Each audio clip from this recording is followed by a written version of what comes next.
the history of India, from its earliest human origins, like hundreds of thousands of years ago, right up to the present day. It's really something, isn't it? What's fascinating about the materials is just the sheer historical arc, stretching from prehistory through ancient empires, medieval kingdoms, colonial rule, and into modern India.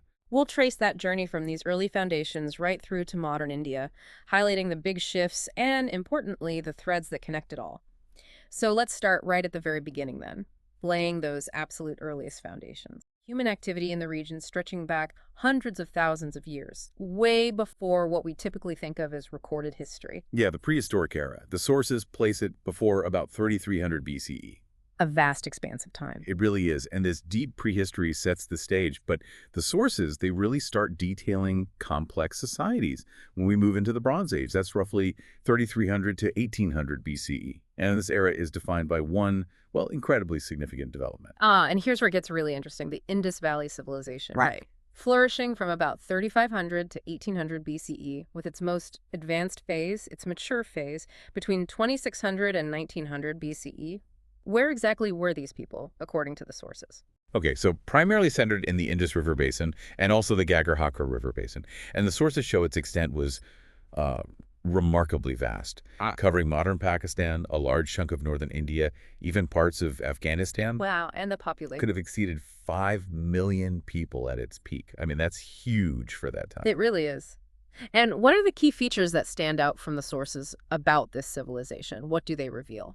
Well, what's striking is how the sources describe this early civilization prioritizing really meticulous urban infrastructure and extensive trade network. Infrastructure, like? We see evidence of advanced urban planning, grid layouts in cities, baked brick houses, incredibly efficient drainage and water supply systems, not just huts, proper buildings, right, and clusters of large non-residential buildings too. Suggest complex social organization. They developed sophisticated handicraft techniques like carnelian products, intricate seal carving, right, and they were skilled metallurgists working with copper, bronze, lead, tin. And trade was important. Oh, absolutely. Their dependence on trade is clear. The sources show links stretching all the way to Mesopotamia, other West Asian cultures. This was facilitated by wheeled transport, like bullock carts and boats for river and maybe coastal trade. And they had writing, or something like it. An early system of science, yes. The Indus script. It remains one of history's great linguistic puzzles because, well, it's still not deciphered. So the real insight here is just how early and sophisticated urban life and these extensive trade networks appeared on the subcontinent. It's a foundational layer, predating many later major civilizations we talk about. Precisely. It's a critical bridge from prehistory. Shows a high level of organization, outward connection, long before the empires we typically study. Okay. Moving forward then, the sources signal a shift to the Iron Age, spanning from around 1800 to 200 BCE. This era really bridges those ancient foundations and the subsequent classical period. It's described as a time of significant evolution, particularly in political structures. That's right. And the sources subdivide this Iron Age into two main phases. First up, the Vedic period. That's approximately 1500 to 600 BCE. Okay. And what defines that Vedic period based on these materials? Well, it's characterized by the composition of the Vedas, the foundational texts of Hinduism, and the rise of early Indo-Aryan culture, primarily in northwestern India. Politically, we see a transition happening. Initially, the sources describe things as quite decentralized, tribal or clan-based assemblies. Like the Sabha and Samiti. Exactly. Sabha, Samiti, Vidatha, Ghana. They held deliberative, military, and religious roles, sort of early forms of governance. And a crucial shift in how power itself was understood emerges here, doesn't it? Yes, this is really important. It's where the concept of Rashtra begins to emerge. The idea of a political entity tied to a defined territory. Power starts getting linked more to land ownership, not just tribal identity. And of course, the adoption of iron tools and weapons marking the Iron Age itself happens during this period. Got it. Then the later part of the Vedic period, roughly 1200 BCE to the 6th century BCE, what happens then? That sees a further evolution. We see the rise of Janapadas. These are essentially realms, republics, kingdoms, more defined political units. The sources highlight notable Iron Age kingdoms from this time, like Kuru, Panchala, Kosala, and Videha. Okay, so things are starting to coalesce into larger entities. Right. And this transformation leads us straight into the second main phase of the Iron Age, the Second Urbanization, also known as the Age of Mahajanapadas. That's around 600 to 200 BCE. Mahajanapadas, the great realms. Exactly. This is where you see the formal rise of 16 major large political entities between the 6th and 4th centuries BCE. The sources highlight prominent ones, particularly the growing power of Magadha in the east, alongside others like Kasi, Kosala, and Unga. But this period wasn't just about political shifts, was it? These materials emphasize it as a time of major religious and intellectual ferment as well. Oh, absolutely critical. It saw the emergence of Buddhism, founded by Siddhartha Gautama, and Jainism, associated primarily with Mahavira in this period. The sources describe these as really significant heterodox response challenges, you could say, to the existing Vedic ritualism. And they gained mass followings, influenced social reforms, challenged established norms like caste hierarchy. And politically, we see the early Magadha dynasties starting to consolidate power. Yes, leading ultimately to the rise of the Nanda Empire. The Nandas, what do the sources tell us about them? They really centralized power in Magadha. And they're noted in the sources for possessing a large infantry and, importantly, a substantial treasury.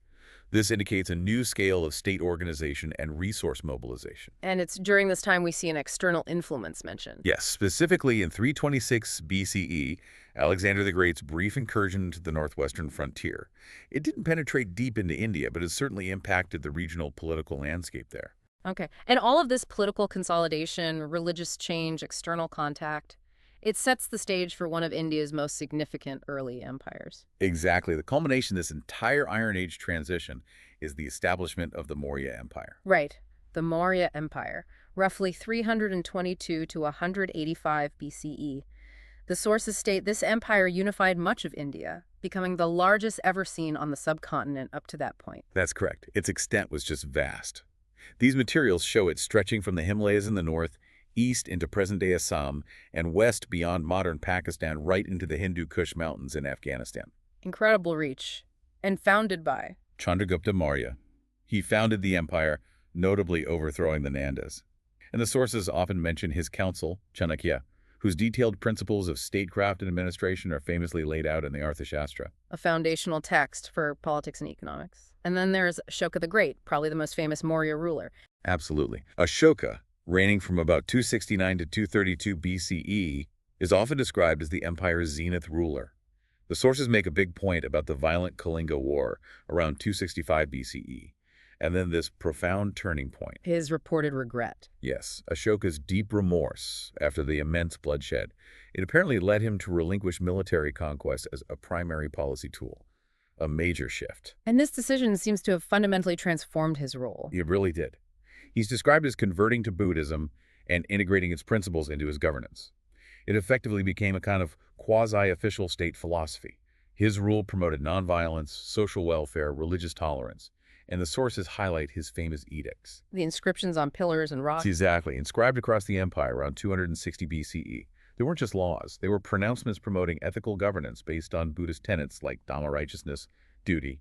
He also sponsored Buddhist missions widely, hugely influential in spreading Buddhism across Asia, even towards the Mediterranean world. The administration under the Mauryas, as detailed in texts like the Arthashastra, sounds incredibly sophisticated for its time. It really was, according to the sources. We see detailed systems for taxation, intelligence gathering, espionage was apparently quite developed, and provincial governance overseen by officials called Mahamatras. The economy seems to have thrived under this relatively unified system for finance, administration, security. Infrastructure, too. Definitely. They developed and maintained key infrastructure like the Grand Trunk Road, a major artery. This facilitated growth in trade, agriculture, regulated merchandise. Even the practice of usury, lending money at interest, is mentioned. The sources also mention prevalent slavery and, interestingly, the significant development and export of woot steel from South India during this period, known for its exceptional quality. And culturally and socially, the sources describe this as an era often marked by social harmony. Relatively speaking, yes. Marked by social harmony, significant religious transformation influenced by the rulers. Remember Chandragupta's embrace of Jainism, Ashoka's of Buddhism, and advancements in scientific knowledge. So what these materials really show us is a period of immense unification, administrative innovation, and cultural dynamism. But it didn't last forever. No. The sources also note the empire's relatively swift decline around 184 or 185 BCE, following the assassination of the last ruler, Brihadratha. And that decline led to a fracturing, didn't it? Back into regional powers, setting the stage for the next major period? Precisely. The end of the Mauryas opens the door to the classical period. Okay, shifting gears again. We move into the classical period, roughly 200 BCE to 650 CE. This period follows the Maurya decline, and the sources sometimes split it into an early phase, say 200 BCE to 320 CE, and a later phase, 320 to 650 CE. Let's start with the early part. Right, the early classical period sees the rise of various regional powers filling the vacuum left by the Mauryas. It's a time of, well, fragmentation, but also new formations. We see Indo-Greek kingdoms established in the northwest around 200 BCE. Figures like Demetrius and Eucratides are mentioned. Nanda is particularly noted as a patron of Greco-Buddhism. Greco-Buddhism, that sounds like a fascinating cultural synthesis. It really is. Shows that interaction between Hellenistic and Indian traditions. We also see the rise of dynasties like the Shungas, who succeeded the Mauryas in the east, and the Satavahanas. The Satavahanas started as Maurya feudatories, but grew powerful, especially in the Deccan region. And the Kushan Empire is mentioned here too, linking India more broadly. Yes, the Kushans are key. They linked India strategically to Central Asia via the Silk Road routes. And they were also significant patrons of Buddhism, helping it spread along those trade routes. Other kingdoms are mentioned too, like the Kuninda and the Himalayan foothills. And what about southern India during this early phase? In the south, the sources tell us the Sangam period begins during this broader time frame. It's characterized by the early Chola, Pandya, and Chera dynasties, and a flourishing of rich Tamil literature. Trade also becomes increasingly important, especially maritime trade with the Roman Empire from the 1st century BCE onwards. Any specific examples from the sources of physical remains from this time? They point to archaeological examples like the rock-cut Karla caves near modern Mumbai and the Udayagiri and Kandagiri caves in Odisha. These give us glimpses into the religious art and architecture. Okay, so that's the early phase. Now, the later classical period, 320 to 650 CE. This is often called the classical period proper, or even India's golden age, especially under the Gupta Empire, right? That's the common framing, yes. The Gupta Empire, spanning roughly the 4th to 6th centuries CE, is central here. Their main dominion was in the resource-rich Gangetic plains present day, Uttar Pradesh and Bihar, with Prayag, modern Prayagars, as a key capital. The sources highlight how they effectively utilized resources. They controlled lucrative silk trade routes, connecting with the Byzantines, and benefited from the rich iron ore deposits in Magadha. Strong trade ties supported their economy and also their broader cultural influence. And who are the key Gupta rulers mentioned? Rulers like Chandragupta I, the founder of the dynasty proper, Samudragupta, known for his extensive military campaigns, and Chandragupta II, often associated with the peak of Gupta power and cultural patronage. They're described as refining administration, blending military conquest with deliberate patronage of arts, sciences, and learning. Interestingly, the sources say they performed Vedic sacrifices, suggesting a Hindu revival, but also patronized Buddhism. Exactly. It shows a complex religious landscape. While there was a resurgence of Brahmanical traditions, they didn't suppress Buddhism. They supported Buddhist institutions too. The sources sometimes refer to this as the Pax Gupta period, a time of relative peace and prosperity that allowed for great advancements in science, arts, and political administration. And this era is particularly renowned for its cultural creativity. What specifics do the sources mention? Oh, numerous figures. They list the great Sanskrit dramatist Kalidasa, mathematicians and astronomers like Aryabhata, who calculated pi and understood eclipses, and Varahamihira. Also Vishnu Sharma, credited with the Panchatantra, a collection of fables, and Vatsyayana, author of the Kama Sutra. It was a period of incredible literary and intellectual output. And art and architecture Flourished. Architecture, sculpture, painting reached new heights. The sources often mention the Ajanta and Ellora cave sites in this context. While their creation spans centuries, the Gupta era saw significant patronage and influence on the art found there, especially the stunning murals at Ajanta. Were the Guptas the only major power at this time? What else was happening across India? No, they weren't alone. The sources mention significant contemporary empires like the Vakatakas in the Deccan, the Kingdom of Kamarupa in the northeast, modern Assam, and the Kadamba dynasty in the south. Interestingly, these materials note that much of southern India was largely unaffected by events that impacted the later Guptas, like the incursions of groups sometimes identified as the Alkan Huns from Central Asia. And speaking of the south, the Pallava dynasty also features prominently, starting in this period and extending into the next, early 4th to 9th century CE, right? Yes, the Pallavas, based further south, are specifically highlighted for their substantial support of literature, art, and architecture. They're known for pioneering magnificent rock-cut temples and later grand structural temples like the Shore Temple at Mahabalipuram, a major architectural legacy. They also possessed considerable naval might and developed extensive trade links with Southeast Asia, playing a really significant role in the spread of Indian culture, script, and religious ideas, both Hindu and Buddhist, throughout that region.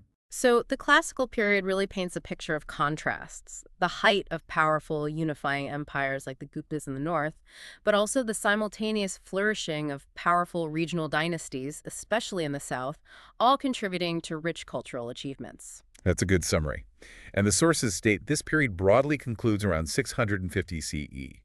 The Gupta Empire itself had collapsed around 554 CE, or shortly after. Marking the transition into the early medieval period. Right, which brings a very different kind of political landscape. Okay, let's move into the medieval period now, roughly 650 to 1526 CE. The sources signal a transition away from those larger unified empires, and they divide this era into early and late medieval periods. Let's start with the early medieval, 650 to 1200 CE. Okay. This period begins after the final decline of the Gupta Empire in the 6th century and the collapse of the short-lived but significant empire of Harsha in the 7th century. The sources also sometimes describe this overlapping period as covering the late classical age of Hinduism, suggesting important continuities in religious and cultural life despite the political shifts. And what's the defining characteristic of this early medieval period, according to these materials? What's the big picture? In a word, fragmentation, political fragmentation. Power became significantly dispersed regionally after the decline of those larger pan-Indian empires. The landscape becomes one of numerous competing kingdoms. And this fragmentation naturally led to conflicts over territory and influence, I assume. Absolutely. A key conflict highlighted in the sources is the tripartite struggle. This went on for centuries, roughly 7th to 11th CE. It centered on gaining control of the strategically vital city of Kanauj in the northern Gangetic Plains. And who was involved in this struggle? 3 major regional powers: the Pratihara dynasty, based in the west, the Rashtrakuta dynasty from the Deccan, and the Pala dynasty based in the east. They were constantly contesting control of North India, and this major conflict happened concurrently with the rise and fall of many other regional kingdoms across the subcontinent. It was a very dynamic period. So besides those 3 main players in the north, who were some of the other major regional powers mentioned in the sources during this early medieval time? Well, the Pala Empire itself, dominant in eastern India from the 8th to 12th century, with Pataliputra still a key center. The sources note their important contributions to education, particularly Buddhist universities like Nalanda and Vikramashila, flourished under them, and significant support from Mahayana and Vajrayana Buddhism. Yeah. This led to a resurgence and spread of Buddhism from eastern India into Tibet and Southeast Asia. Their decline in the 12th century then paved the way for other regional kingdoms in the east. And in the south, a very powerful dynasty rose to prominence during this time, the Cholas, right? Yes, the Chola dynasty in South India became immensely powerful from the mid-9th century onwards. They established a formidable empire, consolidating control over almost all of southern India by the 11th century. What's particularly notable, and the sources emphasize this, is their naval strength. Their navy. Yes. It allowed them to project power across the Bay of Bengal and into Southeast Asia. The sources mention their navies controlling coastlines from Burma down to Vietnam and islands in the Malay archipelago for periods. They represent a significant military, economic, and cultural power. Their grand temples, like the Brihadiswar Temple at Thanjavur, are highlighted as major architectural achievements. Any specific Chola rulers mentioned? Rajaraja Chola C and his son Rajendra Chola C are named as particularly notable expansionist rulers, responsible for many of these conquests and achievements. The later Cholas continued to rule until 1279 CE, well into the next period. Wow. Okay, so the Pelas in the east, the Cholas dominant in the south. The sources list numerous other dynasties active during this fragmented period as well. Oh yes, it's a complex map. There were remnants like the later Gupta dynasty, ruling smaller areas. Other significant players included various Chalukya dynasties, the Rashtrakutas, who were part of that tripartite struggle, the Gujara Pratiharas, also key in the struggle, and the Western Chalkyas. Later in this period, the Gahadavala dynasty ruled in parts of UP and Bihar in the 11th and 12th centuries, with Varanasi as their capital. And the Karnat dynasty emerged in the Bihar-Nepal border area around 1097 AD and lasted until 1324 CE. The sources note that the Maithili language began its formal literary development under the Karnats. So it sounds like despite the political fragmentation, there was clearly still significant cultural and intellectual activity, and even the spread of Indian influence abroad. Exactly. That's a key takeaway from the sources for this period. We see the continued spread of religions like Hinduism and Buddhism, both within India and beyond. Advancements continued in fields like mathematics and philosophy, regional languages and literatures developed significantly, and yes, aspects of Indian civilization, administration, culture, religion, art spread significantly across Asia between the 7th and 11th centuries, often carried by traders, monks, and scholars, and facilitated by powerful maritime states like the Cholas. Okay, that brings us to the late medieval period, roughly 1200 to 1526 CE. This seems to mark a transition towards the formation of larger, early modern empires. Who are the dominant political powers now? In northern India, the political landscape became largely dominated by the Delhi Sultanate. This lasted from the 13th to the early 16th centuries. The sources describe its establishment by Central Asian Turkic groups in the late 12th and 13th centuries, building upon former Hindu Rajput kingdoms they conquered. They eventually controlled large parts of the northern subcontinent. And the Sultanate wasn't monolithic, right? There were different dynasties. Correct. The sources mention key dynasties within the Sultanate. The Mamluk or slave dynasty initially consolidated control. Then the Khalji dynasty, particularly under Alauddin Khalji, is noted for aggressive expansion, conquering much of central India and making many Hindu kingdoms in the south tributary or vassal states for a time. And interestingly, Razia Sultana is specifically noted. She reigned briefly from 1236 to 1240 CE, standing out as one of the very few female rulers in the Delhi Sultanate's history. A remarkable figure. And while the Sultanate dominated the north, what was the major power in the south during this late medieval period? That would be the Vijayanagara Empire. The sources highlight it as a major power based in the Deccan Plateau, south of the Sultanate's main reach. It's noted for its immense wealth, powerful rulers often referred to as princes, and impressive architecture characterized by grand Dravidian-style temples and palaces, particularly at its capital, Hampi. It stood as a major Hindu power, often resisting the expansion of the Delhi Sultanate and later the Deccan Sultanates that emerged, though the sources do note it was eventually conquered and sacked by a confederacy of these Deccan Muslim states in 1565, marking a major turning point. Okay. And the sources also list other significant regional powers alongside these major players, the Sultanate and Vijayanagara. Yes, the map remains complex. The Chero dynasty, for instance, is mentioned as maintaining control over parts of eastern UP, Bihar, and Jharkhand from the 12th all the way to the 18th centuries, spanning this period and beyond. The Reddy dynasty rose in Andhra, defeating the Delhi Sultanate's forces locally and expanding before eventually being absorbed by Vijayanagara. As mentioned before, the Gahadevla and Karnat dynasties existed in the earlier part of or transitioning into this late medieval period.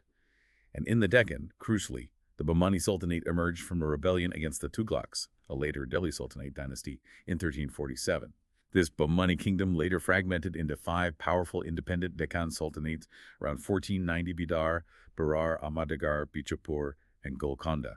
These became key players in regional politics, often clashing with Vijayanagara and eventually uniting to defeat it. What about cultural and social developments in this late medieval period? The sources mention a fusion. Yes, a significant theme is the Indo-Muslim cultural fusion that developed under the Delhi Sultanate and the subsequent Muslim dynasties. This is evident in new styles of architecture, incorporating arches, domes, and geometric patterns, as well as in arts, music, and language. The language of Urdu, for instance, is surmised to have originated during the Delhi Sultanate period, evolving from a blend of Persian, Arabic, Turkish, and local Indian languages spoken around Delhi. The development of Maithili language literature also continued with the Varna Ratnakara produced in the 14th century. And religious movements. This era saw the widespread influence of the Bhakti movement across India. This emphasized personal devotion to God, often bypassing Brahminical rituals and caste distinctions, making religion more accessible. Figures like Kabir and Guru Nanak emerged during this time. And Sikhism itself emerged as a distinct religion in the Punjab in the 15th century, with Guru Nanak emphasizing monotheism, equality, and social justice. The sources note this period saw India becoming more integrated into wider international networks, particularly the Islamic world. But they also mention instances of conflict, including the destruction and desecration of Hindu and Jain temples by some Turkic invaders and Sultanate rulers, which remains a sensitive topic. Right.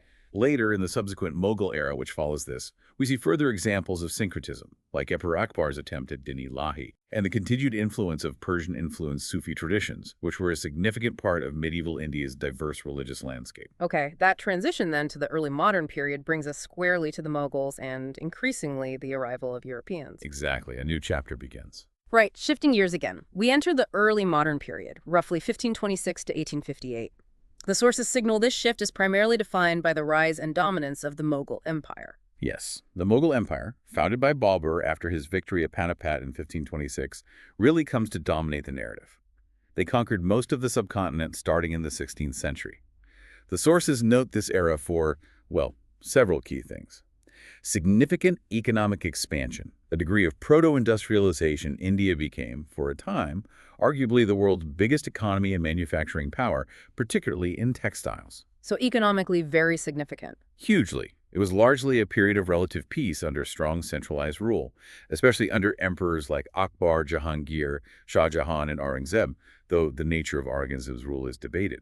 This stability fostered extensive patronage of arts and architecture. This led to the development of distinct, magnificent Indo-Islamic architectural styles. Structures like the Taj Mahal, the Red Fort in Delhi, Fatehpur Sikri, these are highlighted as peak achievements of Mughal patronage. So the Mughals were dominant for a long stretch, but the sources also mention that indigenous regional powers were growing and challenging them, particularly later on. Yes, that's crucial. The Mughal period also saw the consolidation and growth of powerful indigenous regional states. Most notably, the Marathas in the Deccan and the Sikhs in the Punjab. The sources mention the Marathas, initially under Shivaji, who carved out a kingdom challenging Mughal authority, and later under the Peshwas, expanded their influence significantly across central and northern India. They even briefly recaptured Delhi in 1771. So they became a major force in their own right. Absolutely. They remained a major power, constantly contesting Mughal authority and later, crucially, resisting British expansion. Yeah. That is, until their eventual defeat in the series of Anglo-Maratha wars between roughly 1805 and 1818. Following their defeat, many Maratha states became princely states under British paramountcy, but their rise demonstrated a powerful indigenous challenge to imperial rule. The Sikhs also established a powerful state in the Punjab later in this period. And this early modern period is also when we see the gradual but eventually dominant arrival and entrenchment of Europeans. That's the other major story unfolding. The sources note the Portuguese arrival by sea route back in 1498, establishing coastal bases like Goa. They were followed by the Dutch, the French, and most significantly, the English. Initially, they all established trading posts along the coasts, Surat, Madras, Calcutta, Bombay, seeking access to India's lucrative goods like spices, textiles, indigo. And the key player becomes the British East India Company, the EIC. Exactly. The EIC is central to this narrative. The sources describe how it gradually transformed itself from a purely trading entity into a political and territorial power, particularly between the mid-18th and mid-19th centuries. And the period of EIC rule, usually dated 1757 to 1858, significantly overlaps with this later early modern period, right? It does. It's a period of transition. The sources describe the EIC leveraging its military strength, often using Indian soldiers or sepoys under British officers to win decisive battles. Key victories like Plassey in 1757 and Buxar in 1764 are mentioned. These victories gave them effective control over the incredibly wealthy region of Bengal, providing a crucial financial and territorial base for further expansion. And they started governing these territories. Yes. They began imposing various revenue systems designed to maximize extraction. The sources mention the permanent settlement, often associated with the zamindari system, in Bengal and Bihar, which created a class of landlords responsible for collecting revenue for the company. Elsewhere, like in Madras, the right-wari system was used, dealing more directly with cultivators. The primary goal was extracting surplus wealth from agriculture. The sources also mention their meticulous record-keeping and the gradual implementation of British legal systems and codifications, like the Indian Penal Code drafted earlier but enacted in 1860. This institutionalized their governance and control. What about the decline of the Mughals during this same period? They were still nominally in charge for a lot of it. Yes, nominally. But the sources attribute the effective decline of the powerful Mughal Empire from the early 18th century onwards to several factors: internal weaknesses, succession struggles after Aurangzeb, financial strain. But critically, the rise of assertive regional powers like the Marathas who chipped away at their authority, and external threats like the devastating invasion by Nader Shah of Persia in 1739 and later Afghan invasions. So the Mughal power was fragmenting even as the EIC was consolidating its own. Precisely. It created a power vacuum that the EIC was well positioned to exploit. And this entire early modern period, marked by Mughal heightened decline, indigenous resistance, and steady European expansion, culminates in a major violent event. Yes, the sources state the period concluded dramatically with the Indian Rebellion of 1857. This was a widespread, though ultimately unsuccessful, uprising against EIC rule involving sepoys, princes, landlords, and common people across North and Central India. This rebellion directly led to the British Crown dissolving the East India Company and taking direct control of its Indian territories in 1858. This marks the formal beginning of the British Raj. Right, which brings us to the next major phase, the British Raj and the struggle for independence, running from 1858 right up to 1947. The sources signal this as the start of direct British Crown rule, following that 1857 rebellion and the end of the East India Company's rule. Exactly.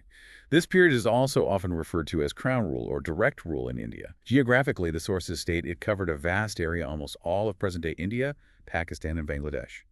And for a significant duration, it also included Myanmar, or Burma, as it was called. So a huge swath of territory. How was it structured? Was it all directly ruled? Not entirely.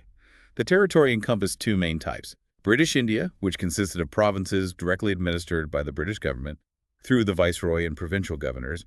And then there were over 500 princely states. The princely states? Yes, these retained their indigenous rulers, Maharajas, Nawabs, Nizams, but they were under British paramountcy, meaning the British held ultimate authority, controlled their foreign affairs, and often intervened in internal matters. It was a complex patchwork. The sources also note that Burma and Aden, which had been administered as part of British India, became separate crown colonies in 1937. The sheer geographical and cultural diversity managed under this single foreign power is a key aspect mentioned. Okay. And how was this vast and diverse territory administered by the British Crown? Well, it was governed through an elaborate imperial structure. At the top was the viceroy in India, who represented the British monarch and head of the administration. Below the viceroy, British India was divided into presidencies and provinces. These gradually gained varying limited degrees of autonomy, particularly under later reforms like the Government of India Act of 1935. This act established provincial governments with elected Indian ministers responsible for certain portfolios, alongside British governors and legislatures, but ultimate control always rested with the British. Now, the sources really dive into the significant impacts of the Raj across different areas of Indian life. Let's start with the political impacts. Politically, the sources mention both aspects of, well, unification and division. On one hand, you see the unification of the subcontinent under a single, centralized government, which was unprecedented in its reach and stability for such a long period. They also introduced Western political institutions like legislative councils, a modern civil service, and codified laws. But there was a downside to that centralization. A major one. The sources strongly highlight the British use of a divide and rule policy. They describe how British administration often sought to manage and control the vast population by identifying and sometimes deliberately exacerbating existing communal tensions, particularly between Hindus and Muslims. Things like creating separate electorates based on religion under the Morley-Minto reforms of 1909 are cited as key examples that solidified religious identities in politics. Also, the integration of those numerous diverse princely states after independence in 1947 is noted as a very complex legacy, stemming from their varied historical relationships with the British. Okay. Now, economically, this period seems highly contentious in the sources. How is it presented? It really is. The sources describe India being deeply integrated into the global capitalist economy, but primarily, crucially, as a dependent colony serving British economic interests. They highlight the severe disruption of traditional Indian industries. Most famously, the systematic dismantling and deindustrialization of India's once globally dominant textile industry through unfavorable tariffs and competition from British machine-made goods. This led to the widespread impoverishment of skilled artisans. So a deliberate restructuring of the economy. That's how many sources frame it. Trade was fundamentally reoriented to benefit Britain and Europe. India became primarily a supplier of cheap raw materials, cotton, jute, indigo, tea for British factories, and simultaneously a captive market for expensive British manufactured goods. And this relates to the drain of wealth concept we touched on earlier. Absolutely. That concept becomes central to the nationalist critique of British rule. Early Indian nationalists like Dadabhai Naoroji, R.C. Dutt, and Ferozeshah Mehta articulated this idea, which is prominent in the sources. They argued that vast amounts of India's resources and wealth, through taxes, profits, high salaries paid to British officials serving in India, military expenditures, and home charges remitted to Britain, were systematically drained from the country without adequate economic return or investment back into India. And the impact of this drain. The Nationalist School of Historiography, in particular, argues very strongly that this drain, combined with other exploitative policies, meant India was significantly poorer at the end of British rule than it might have been otherwise. Some use the term plunder to describe the economic relationship. The sources do note that India's share of global GDP fell drastically during the colonial period. What about infrastructure development, like the railways? That's often presented as a positive contribution, isn't it? It is, and the sources acknowledge the extensive infrastructure development. Massive railway and telegraph networks were built, especially from the mid-19th century onwards. By 1900, India had the fourth largest railway network in the world. However, the sources present a debate surrounding the primary purpose and impact. Were these railways primarily built to facilitate colonial exploitation, moving raw materials quickly to ports for export, and deploying troops rapidly to quell dissent? Or did they also contribute significantly to broader Indian economic integration, famine relief, and national unity? It's a complex picture with arguments on both sides. And agriculture.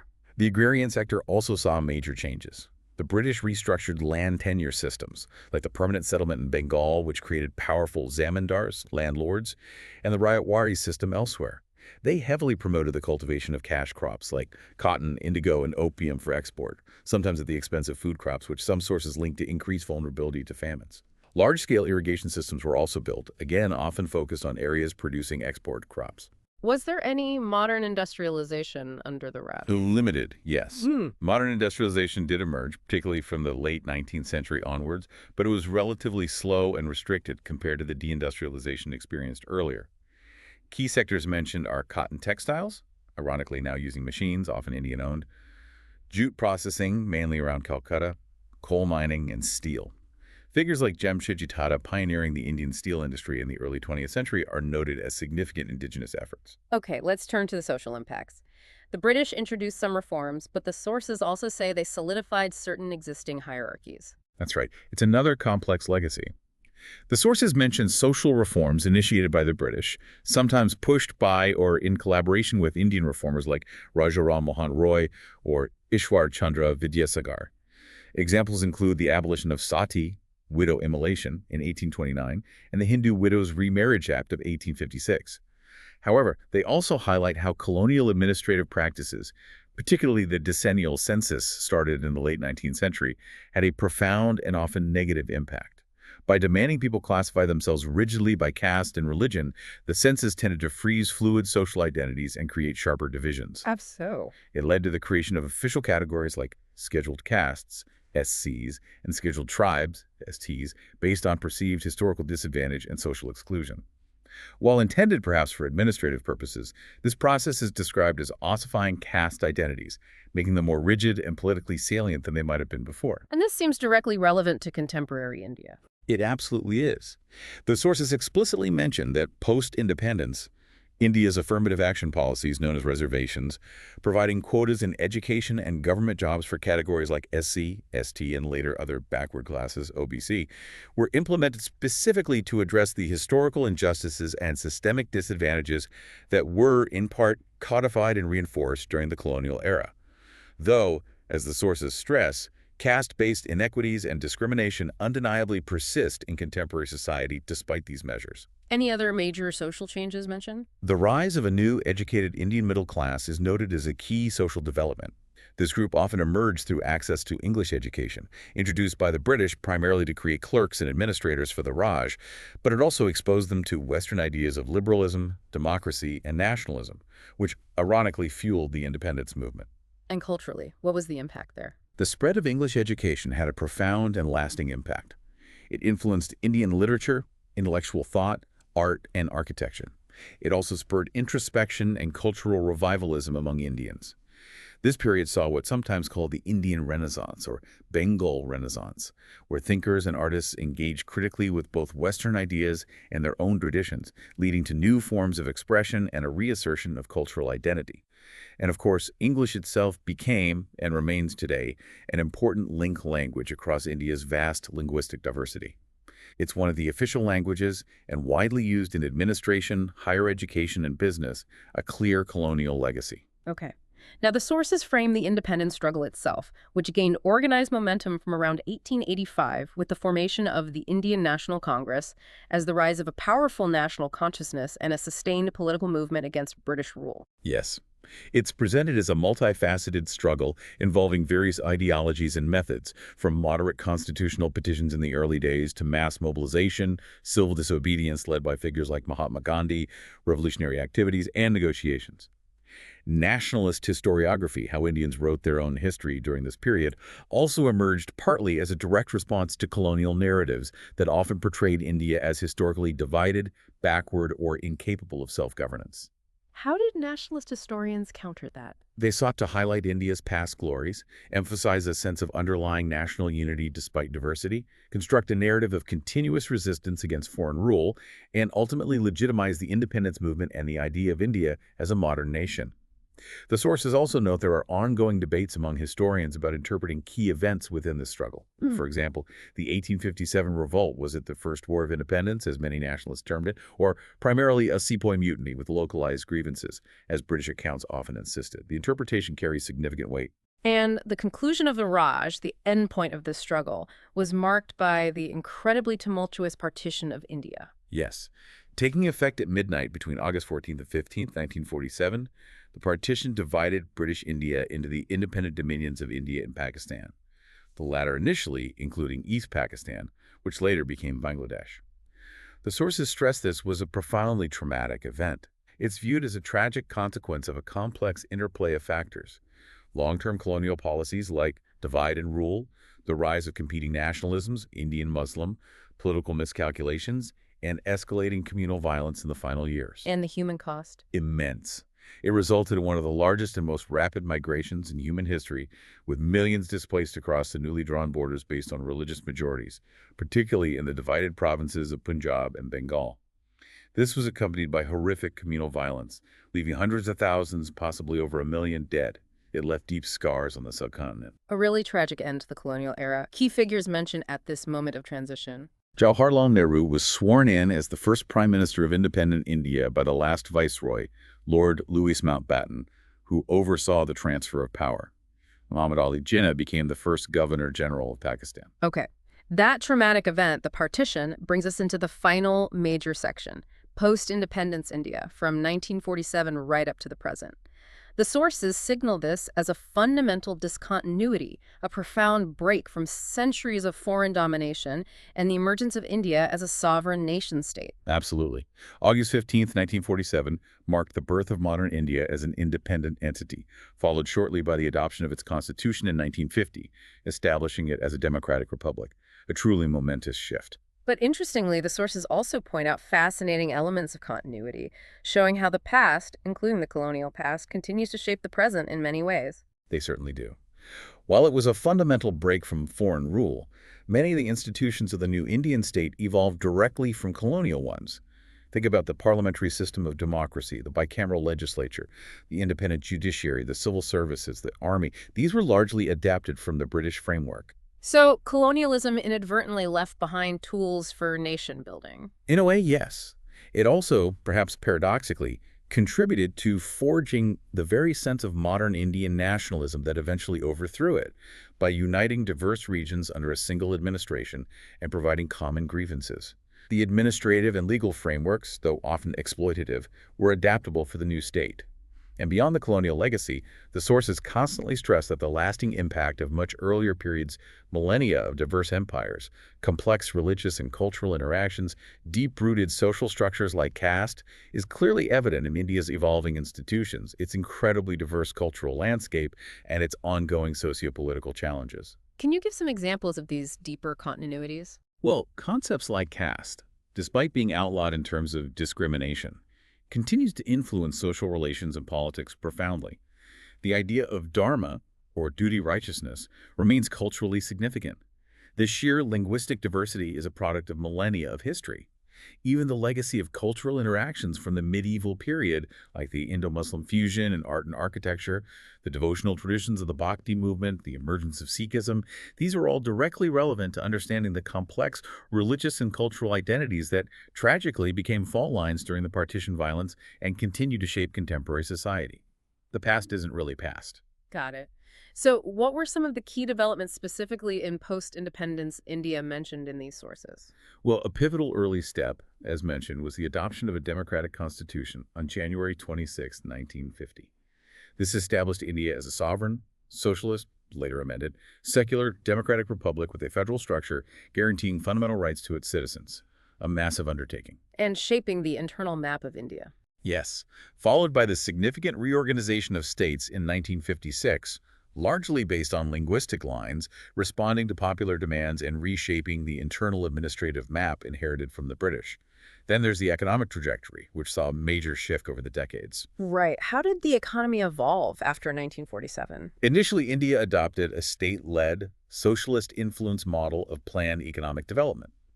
Under leaders like Nehru, the focus was on building a strong public sector in heavy industries, achieving self-sufficiency through import substitution, and regulating private enterprise heavily.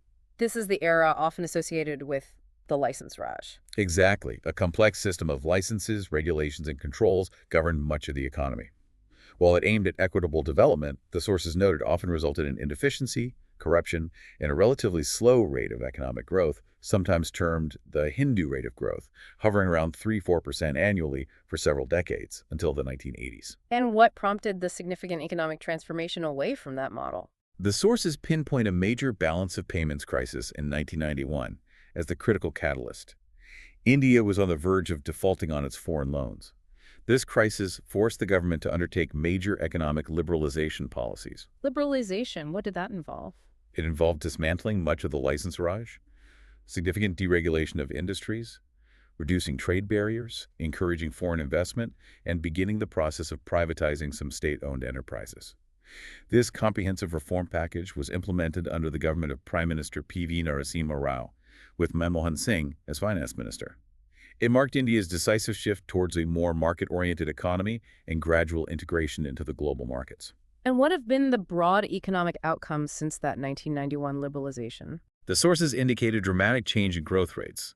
Since 1991, India's annual GDP growth has averaged much higher, around 6–7% or more in many years, positioning it as one of the world's fastest-growing large economies and a significant global economic player. The structure of the economy also shifted, becoming increasingly service-oriented. The IT and business process outsourcing sectors, in particular, experienced a massive boom, becoming major export earners. Manufacturing has also seen recovery and growth, though perhaps not as fast as services. However, the sources are clear that this impressive growth hasn't been a panacea, right? It hasn't solved all the underlying problems. Far from it. That's a crucial point the sources make. Challenges persist despite the high growth numbers. They highlight wide, and in some cases widening, disparities between urban and rural areas, between different regions, and between income groups. So inequality is a major issue. Yes. Improvements in crucial social indicators like education, health, sanitation, and nutrition have not always kept pace with economic growth for all segments of the population. And the sources note that the large informal sector, where the majority of Indians work, often operates outside the formal economy and doesn't fully benefit from the growth seen in the corporate or IT sectors.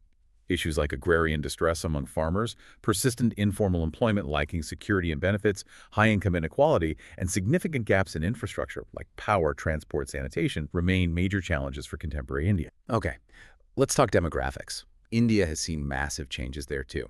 Absolutely staggering changes. The most prominent, perhaps, is that India surpassed China in 2023 to officially become the world's most populous country. The sheer scale of the population presents both opportunities and immense challenges. The sources discuss massive internal migration, primarily from rural to urban areas, driven by the search for work. This has led to rapid urbanization, creating major economic hubs, but also exacerbating challenges like overcrowding, slums, pollution, inadequate housing, and strain on resources in cities. What about the age structure? India has a significant youth. Bulgasare, a large proportion of its population is young. This demographic dividend offers potential for economic growth if the youth can be educated and employed effectively, but it also puts pressure on education and job creation. While national fertility rates are declining, falling towards replacement levels in many states, the population momentum means growth will continue for some time. Interstate migration for jobs is very common. International migration is also significant, particularly skilled workers going to Western countries and less skilled workers going to Gulf states, with remittances sent home being a crucial part of the economy. The sources also briefly mention ongoing, though varied in scale, refugee flows historically resulting from events like partition, the Sri Lankan Civil War, Tamil refugees, and Tibetans fleeing Chinese rule. How have deep-rooted social structures, like caste, evolved in independent India according to these sources? It's a story of legal change alongside persistent social reality. The sources emphasize that the caste system's influence persists significantly, despite discrimination based on caste being outlawed by the Constitution. As we discussed, affirmative action policies, reservations for scheduled castes, SC, scheduled tribes, ST, and later other backward classes, OBC, were implemented in the Constitution and subsequent laws. These aim to address historical injustices and ensure representation in government jobs, educational institutions, and political bodies. These policies remain hugely important but also highly debated in contemporary India. However, the sources are clear that despite these legal and policy interventions, contemporary Indian society continues to grapple with significant caste-based inequities in social interactions, economic opportunities, access to resources, and political power. It remains a deeply embedded reality. And gender relations, patriarchy. Patriarchy also persists as a major challenge, according to the sources. Issues like dowry, despite being banned, domestic violence, female feticide, and unequal access to opportunities for women remain serious concerns. However, they also note that gender relations are evolving, driven by legal reforms strengthening women's rights, for example, in inheritance, divorce, workplace harassment, growing female education and workforce participation, and strong feminist activism. The traditional joint family unit remains important culturally, though nuclear families are becoming increasingly common, especially in urban areas, reflecting broader socioeconomic changes. Okay. The sources constantly reinforce India's incredible cultural pluralism and its historical capacity for synthesis. Can you elaborate on that based on the post-independence context? That theme absolutely continues into the modern era. India is presented, fundamentally, as the birthplace of four major world religions: Hinduism, Buddhism, Jainism, and Sikhism. Islam arrived centuries ago through trade and conquest and is now the country's largest minority religion. Christianity has ancient roots, particularly in the South, and its presence expanded with colonialism. Other smaller but historically significant religious communities like Zoroastrians, Parsis, Jews, and various tribal animist traditions also contribute to this mosaic. And this diversity plays out politically and socially. Immensely. The sources highlight India's constitutional commitment to secularism, meaning the state should not promote any single religion, and its strong historical tradition of religious pluralism and syncretism, where different traditions have often coexisted and influenced each other creatively. However, they are also realistic, noting that interreligious relations face significant challenges and have been marked by periods of tension and conflict, most tragically evidenced by the partition, but also in subsequent episodes of communal violence.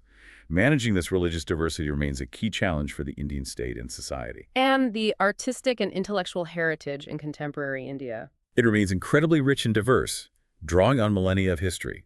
The sources touch upon the flourishing of literature in numerous modern Indian languages, alongside the continued study and relevance of classical languages like Sanskrit and Tamil, and medieval influences from Persian and Urdu. India has vibrant traditions in classical music, Hindustani and Carnatic, classical dance forms like Bharatanatyam, Kathak, Odissi, folk arts, theater, and cinema, Bollywood being the most famous globally, but regional cinema is also huge. Art and architecture continue to evolve, blending traditional aesthetics with modern and global influences. Material culture, textiles, crafts, cuisine remains incredibly diverse region by region, reflecting local traditions and historical interactions. What about education and language? India has a deep philosophical heritage, both orthodox and heterodox schools. Intellectual life continues to thrive in universities and public discourse. Language diversity, as mentioned, is immense. The Constitution recognizes 22 official languages, stemming from major families like Indo-Aryan, like Hindi, Bengali, Marathi, and Dravidian, like Tamil, Telugu, Kannada, plus smaller groups. English, the colonial legacy, remains crucial as a link language, especially in administration, higher education, science, technology, and business. Hindi is promoted as an official language, but faces resistance to imposition in non-Hindi-speaking regions, particularly the South. Literacy rates have seen substantial growth since independence, though challenges in quality and access remain. The sources also touch on environmental challenges and human adaptation throughout this long history, bringing it up to the present. Yes, the environment has always been central. India's geography, the fertile plains, the great rivers like the Indus and Ganges, the monsoon climate, the mineral wealth significantly shaped its economy, settlement patterns, and societies throughout history. Agricultural practices and large-scale irrigation, essential for supporting large populations, have also led to major ecological transformations over centuries: deforestation, changes in water systems, soil degradation. And contemporary environmental challenges. They are immense and growing. The sources highlight India's continued dependence on the unpredictable monsoon for agriculture, making it vulnerable to droughts and floods. Cyclones are a recurring threat along the coasts, but added to these are modern challenges: severe air and water pollution, particularly in cities, deforestation and land degradation, biodiversity loss, waste management crises, and overarching all of this is the increasing impact of climate change. How is climate change impacting India specifically? The sources mention it threatens the reliability of the crucial monsoon rains, exacerbates extreme weather events like heat waves and heavy rainfall, contributes to water scarcity in many regions due to melting glaciers and changing rainfall patterns, and poses risks from sea level rise to coastal areas. Historically, the sources mention adaptations like sophisticated hydraulic engineering in empires like Vijayanagara, or the widespread construction of medieval stepwells, Polities, to manage water scarcity. They also note how colonial policies sometimes exacerbated vulnerability during famines by prioritizing revenue or export crops. And post-independence policy. It has grappled with a difficult balancing act between promoting rapid economic development and industrialization on one hand, and ensuring environmental sustainability on the other. There are major initiatives now to expand renewable energy sources like solar power to combat climate change and reduce pollution. But the sources make it clear that contemporary environmental challenges, climate change, pollution, resource depletion, pose critical threats to India's long-term sustainability and development goals. Okay. Finally, the sources provide a brief look at the legal, administrative, military, and security aspects, tracing their evolution. Can you summarize that? Sure. Legally, the sources trace a path from ancient traditions like the Dharma Shastras, which lay down social and religious duties, and the detailed administrative law found in Kautilya's Arthashastra, through the legal systems imposed during the medieval Sultanate Mughal periods, often blending Islamic law with local customs, to the profound impact of colonial administration under the EIC and the Crown. The British introduced codified laws like the Indian Penal Code Evidence Act, a unified court system, and the principle of rule of law, though often applied unevenly. Post-independence, the Constitution became the supreme law, drafted by the Constituent Assembly led by figures like Dr. B.R. Ambedkar. It established a new framework, replacing or retaining previous colonial codes while incorporating principles of democracy, fundamental rights, and social justice. The legal system continues to evolve through legislation and judicial interpretation. And the administrative structure. Political institutions evolve from the colonial framework into the modern parliamentary democracy at the center and in the states, with elected legislatures and executives. Local self-governance through the Panchayati Raj system was constitutionally mandated later to deepen democracy. The administrative machinery, the bureaucracy, like the Indian Administrative Service, IAS, and Indian Police Service, IPS, evolved directly from the colonial Indian Civil Service, ICS, retaining some structures and ethos while adapting to democratic governance. The economic reforms of 1991 also significantly reconfigured the state's role and relationship with the economy. Military and security. Military history, as we've seen, spans millennia, from ancient chariot warfare and Mauryan armies through medieval cavalry and forts, colonial wars involving European powers and Indian states using gunpowder technology, to the modern Indian armed forces post-independence.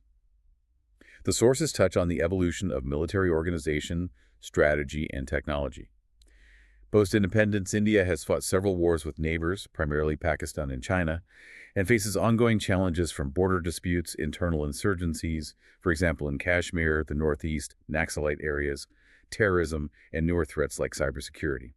The sources also mention peace processes and attempts at conflict resolution as part of this long history of managing internal and external security challenges. Okay, one last crucial section the sources include is on historiography. That's about how the history itself is written and interpreted, right?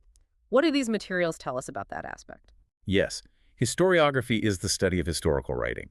And what's fascinating here, and really important, is that the sources make it explicitly clear that the history of India isn't some single, settled, universally agreed upon story. Not at all. Interpretations have evolved dramatically over time and are often shaped by the perspectives and agendas of the historians themselves. Can you give some examples of these different schools of thought? Sure. The sources mention colonial historians, often British administrators or scholars during the Raj, who frequently portrayed India's past as static, despotic, or inherently divided, sometimes implicitly justifying colonial rule as a modernizing force. Then, in reaction, came nationalist historians, particularly active during the independence struggle. They sought to counter colonial narratives by emphasizing India's ancient glories, its long history of civilization, a sense of inherent cultural unity, and traditions of self-governance, all to build national pride and legitimize the movement for independence. Later, especially after independence, other schools emerged. Marxist historians focused on analyzing historical change through the lens of economic structures, modes of production, and class conflict. Then came the subaltern studies school, starting in the 1980s, which made a conscious effort to recover the voices and experiences of marginalized groups, peasants, workers, women, lower castes, who were often left out of elite-focused historical narratives. They challenged both colonial and nationalist interpretations. So, history writing itself has a history, and it's often contested. Are there specific major debates still ongoing? Oh, yes. The sources highlight several significant historical debates where interpretations differ sharply. For instance, the nature and impact of the early Indo-Aryan migrations or arrivals into India. Was it an invasion, a gradual migration, or primarily indigenous development? That's still debated. The characteristics of feudalism in India. Did India have a feudal system comparable to Europe, or was its socioeconomic structure different? The overall impact of colonialism. Was it fundamentally a modernizing force, despite its exploitation, or did it primarily lead to underdevelopment, poverty, and distortion of India's economy? That's a huge debate. What else? The complex causes and responsibilities for the partition of India remain intensely debated. The interpretation of the medieval period often contested between narratives emphasizing conflict versus those highlighting synthesis and cultural exchange. And the significance and impact of various post-independence policies, like economic planning or liberalization, are also subject to ongoing historical analysis and debate. The sources also acknowledge that the types of historical evidence we rely on, archaeology, inscriptions on stone and copper plates, coins, ancient religious and literary texts, medieval chronicles, colonial archives, oral histories, architectural remains, all have their own strengths, limitations, and biases, and they vary in reliability, leading to different possible conclusions. And there are acknowledged gaps in our knowledge, too. Things we just don't know enough about. Definitely. The sources are candid about this. They note specific areas where historical understanding is less complete. For example, getting detailed social history of very early periods is difficult. Understanding the everyday lives, beliefs, and experiences of non-elites, the vast majority of the population who didn't leave written records, is a major challenge for historians. Comprehensive environmental history across millennia is still developing. Reliable quantitative economic data, especially before the 19th century, is often scarce. And the histories of many underrepresented regions or communities within India are still being researched and written. There's always more to uncover. And even certain well-known key events are still highly contested in how they are interpreted. Yes, absolutely. The sources give examples. The Battle of Haldigadi between Rajputs and Mughals, its significance and outcome are debated. The role and legacy of controversial medieval rulers like Aurangzeb, often portrayed very differently depending on the historian's perspective. The fundamental causes and nature of the 1857 revolt, as we discussed. Tragic events like the Jallianwala Bagh massacre in 1919, the horrific violence of the partition, controversial periods like the emergency imposed in the 1970s, and highly charged events like the demolition of the Babri Masjid in Ayodhya in 1992. These are all noted as historical events with multiple, often conflicting interpretations and narratives surrounding them. This really highlights that history isn't just a collection of facts, but an ongoing process of interpretation and debate. Okay. Pulling all of this incredibly rich and complex history together now, the sources constantly seem to connect this vast past to contemporary India.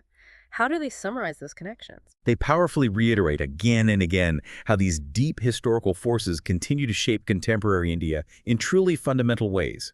It's not just ancient history, it's alive in the present. The impact of colonialism, for instance, is perhaps the most immediate recent force. It profoundly reshaped the economy, politics, and society. It simultaneously forged a sense of modern Indian nationalism while leaving a complex dual legacy of useful institutions alongside deep divisions and economic distortions that India still grapples with. And those enduring social structures we talked about, like the caste system, clearly still exert significant influence despite all the legal changes aimed at dismantling discrimination. Absolutely. Its legacy continued to influence social relations, access to economic opportunities, marriage patterns, and political mobilization in powerful ways. Addressing its historical injustices through measures like affirmative action remains central to policy debates and social movements. Similarly, patriarchy, with its deep historical roots, persists as a major challenge influencing gender relations and women's status, despite progress. And the economy, how does the past connect there? India's historic agrarian base remains potent. Issues like land ownership, farmer distress, and the deep rural-urban divide are legacies of centuries of agricultural society, further shaped by colonial policies and post-independence developments like the Green Revolution. The post-1991 shift to liberalization brought significant growth and global integration, yes, but it also exacerbated inequality and introduced new forms of economic vulnerability, often layered onto older structures of disadvantage. The past economic structures haven't just vanished. And that recurring pattern you mentioned earlier of synthesis and conflict running throughout Indian history. That is presented as perhaps one of the most defining patterns of India's historical experience. You see this recurring process. India absorbing external influences, peoples, ideas, technologies, and integrating them with diverse indigenous traditions, often creating unique, vibrant, synthetic cultural forms in art, music, religion, philosophy, cuisine. But this process of interaction has often been accompanied by tension, friction, conflict, and contestation over identity, resources, and power. This pattern is tragically evident in episodes of communal violence throughout history, culminating in the partition, but it's also visible in the very pluralism and dynamic cultural creativity that defines modern India. Both synthesis and conflict are deeply woven into the historical fabric. Fascinating. The sources also seem to highlight some significant overarching patterns or themes across this incredibly long history. What are those? Yes, they pull out a few key recurring themes. First, the cycles of unity and fragmentation. We see periods where large pan-Indian empires like the Mauryas, Guptas, or Mughals managed to unite vast territories under a centralized administration, followed by periods where power fragments into numerous competing regional kingdoms. This cycle repeats several times. Second, despite periods of intense conflict and the undeniable diversity, the sources point to a remarkable resilience of pluralism. India's diverse social, cultural, linguistic, and religious fabric shows a deep-rooted capacity for coexistence and synthesis, even if that coexistence is often tense or hierarchical. And third, the centrality of the state. Whether it's an ancient empire, a medieval sultanate, the colonial regime, or the modern democratic republic, the state has consistently played a central, powerful role in attempting to manage India's immense diversity, mobilize resources, shape society, and drive economic and social change, sometimes successfully, sometimes controversially, often with unintended consequences. The relationship between state and society is a constant theme. So when you step back and look across these millennia of history, using the sources you've provided, what emerges is this picture of incredible dynamism, complexity, and continuity and change. You see these clear cycles, as we said. Powerful empires uniting vast territories, followed inevitably by fragmentation into regional kingdoms, then perhaps eventual reconsolidation. You see successive waves of external influence arriving people, ideas, religions, technologies from Central Asia, West Asia, Europe, constantly interacting with deep-rooted, diverse indigenous traditions. This interaction often creates something entirely new and unique through synthesis, think Gandhara art or Urdu language or Indian cuisine, but it also sometimes leads to friction, tension, and outright conflict. Yeah. And it's truly fascinating, almost startling sometimes, how elements from centuries, even millennia ago, Whether it's social structures like caste, administrative concepts inherited from empires, patterns of trade, or modes of cultural interaction continue to resonate so powerfully today. They influence contemporary challenges, political debates, social relations, and individual and collective identities in India. These sources really drive home the point that understanding this long, complex, layered history with all its continuities and its dramatic changes is absolutely key. You really can't grasp contemporary India without appreciating this deep historical context.